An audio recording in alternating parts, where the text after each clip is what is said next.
So भाई, from my perspective, what I think it is कि you know we have to understand these laws from the perspective of history. First, there are two three things which I would like to point कि सबसे पहले ये क्यों ये law आए, कैसे existence में कैसे आए। तो सबसे पहले 1870s में ब्रिटिश 1817 में ब्रिटिश गवर्नमेंट ने पास किया था पहला लॉ कंट्रोल करने के लिए। ठीक, फिर 1840s आते आते तक क्या हुआ कि वो क्रिश्चियन के जो मिशनरीज थे उन्होंने कहा कि how can a Christian run an Hindu institution. तो उन्होंने फिर मठ वठ बनाने को उनको फिर वापस करने की कोशिश की। ठीक है, कुछ वापस भी की उन्होंने। अब वो ठीक ठाक चलता रहा। फिर 1925 तक ये हुआ कि 1925 में उन्होंने पास किया कि सब सब ये रिलीजियस एंडाउनमेंट एक्ट। ठीक है, अब ये सब पास किया उन्होंने। अब उसके अंदर क्या था कि सिखों के भी, मुस्लिमों के भी, क्रिश्चियनों के भी और हिंदुओं के सबके आने थे कंट्रोल में। लेकिन हुआ क्या कि चूंकि सिखों, मुस्लिमों और क्रिश्चियन से बहुत ज्यादा विरोध आया इस चीज का, तो उन्होंने कहा नहीं नहीं, इसको हम शिफ्ट कर देते हैं पर्टिकुलरली हिंदू एंडाउनमेंट एक्ट के रूप में। ठीक है, तो उन्होंने शिफ्ट कर दिया हिंदू एंडाउनमेंट एक्ट के अंदर। ठीक है, उनको लगा कि विरोध नहीं करते हैं। ठीक, फिर 1935 में भी इस बात की, जो गवर्नमेंट ऑफ इंडिया एक्ट है 1935 का, उसमें भी इस बात का जिक्र हुआ। लेकिन कुछ वापस करने की कोशिश की गई, लेकिन कुछ खास हुआ नहीं। ठीक है, या कुछ वापस किए गए, लेकिन फिर आजादी आ गई हमारी। ठीक, उसके बाद 1951 का आता है, उसमें लॉ पास किया गया ये। ठीक है, कि स्पेशली साउदर्न स्टेट्स में, क्योंकि साउदर्न स्टेट्स के टेम्पल बहुत ज्यादा रिच थे कंपेयर टू नॉर्दर्न स्टेट में, क्योंकि नॉर्दर्न स्टेट में गजनी, अब्दाली, नादिर शाह वगैरह वगैरह जितने लोग भी आए थे, वो सब लोगों ने कौन कर करके मोस्ट ऑफ द वेल्थ जो भी था हिंदू टेम्पल्स का वो लूट ले गए थे। ठीक है, तो 1951 में तमिलनाडु गवर्नमेंट ने शायद पास किया था।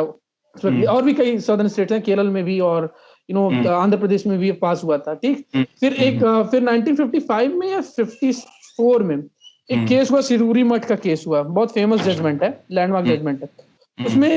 उसमें इंस्टीट्यूशन ने कहा, मतलब कोर्ट ने कहा कि नहीं देखिए, ये रिलीजियस अफेयर के खिलाफ है, क्योंकि आर्टिकल 26 ये गारंटी करता है आपको कि हर 25 तो प्रोपगेशन ऑफ रिलीजन है, freedom of propagation of religion. 26 ये कहता है कि रिलीजियस अफेयर आप खुद मैनेज कर सकते हैं। ठीक है, अब तो फिर उन्होंने क्या किया कि उनकी गवर्नमेंट ने कुछ मतलब ऐसा मॉडिफिकेशन किया कि लगे कुछ मॉडिफिकेशन हुआ है, लेकिन एक्चुअली में कुछ मॉडिफिकेशन हुआ ही नहीं था उसमें। और फिर से 1959 में एज इट इज पास कर दिया गया। ठीक है, तो ये तो मतलब इसका हिस्ट्री है। फिर बहुत सारे ऐसे केसेस आए, 86 में भी आए बहुत सारे ऐसे केसेस। इवन 2014 में चिदम्बरम टेम्पलम का तुमने सुना होगा कि उसको फ्री कर दिया गया, और डॉक्टर स्वामी ने ये भी कहा था कि और भी कई सारे टेम्पल्स को हम फ्री करना चाहते हैं। वो अपने जगह पे चल रहा है।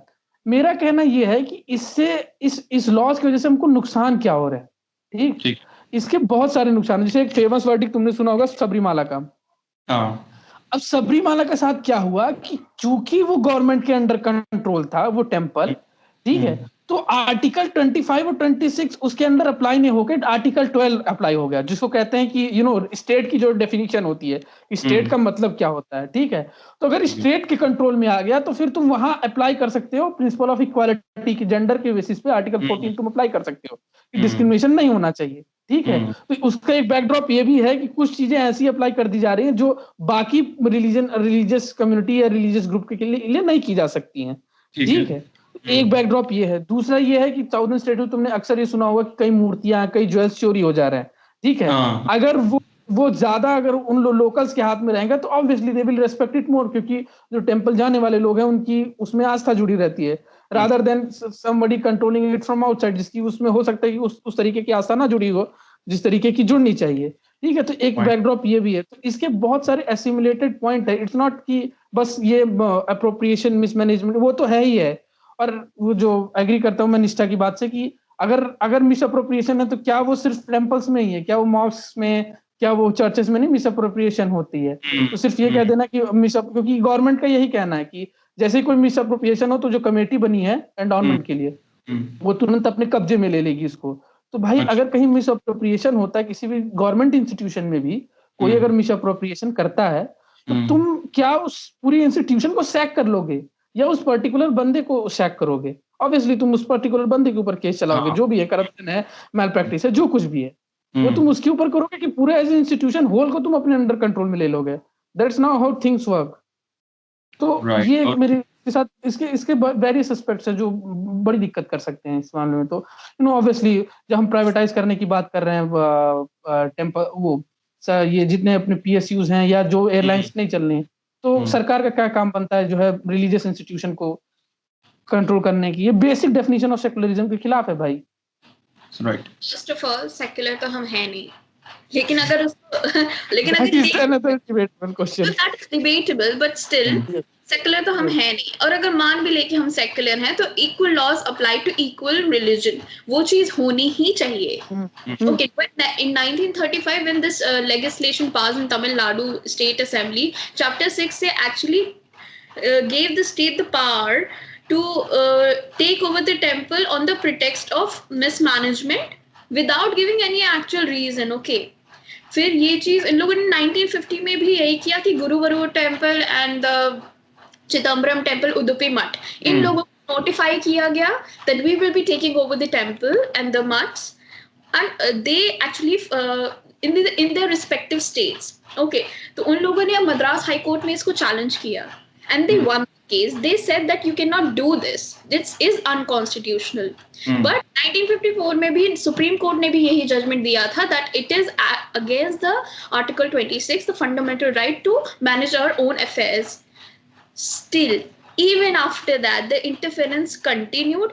Same legislations होते हैं, जैसे कि उसने बोला अभी हिमांशु, सेम लेजिस्लेशंस होते हैं, उन्हीं को अलग तरह से पैराफ्रेज करके फिर से वापस ले आया जाता है बार होता है। And we know the process, judicial process कितना स्लो है।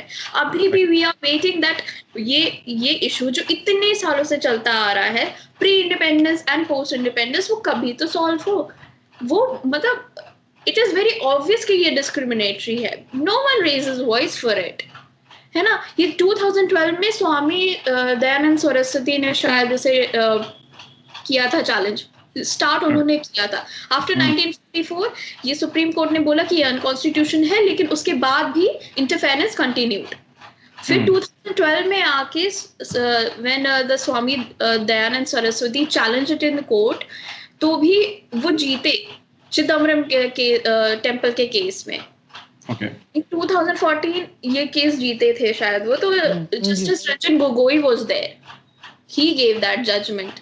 और उन्होंने दो कंडीशंस रखी थी। Okay, that you want to take over the temple on the pretext of mismanagement. तो पहली कंडीशन ये that you give the reason what is it that shocks the conscience of the state, कि that the appointment of an state representative is necessary. First condition ये थी।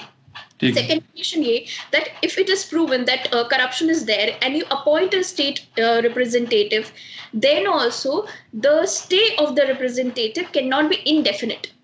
Like, right, you go there, you do the job and get out of the place.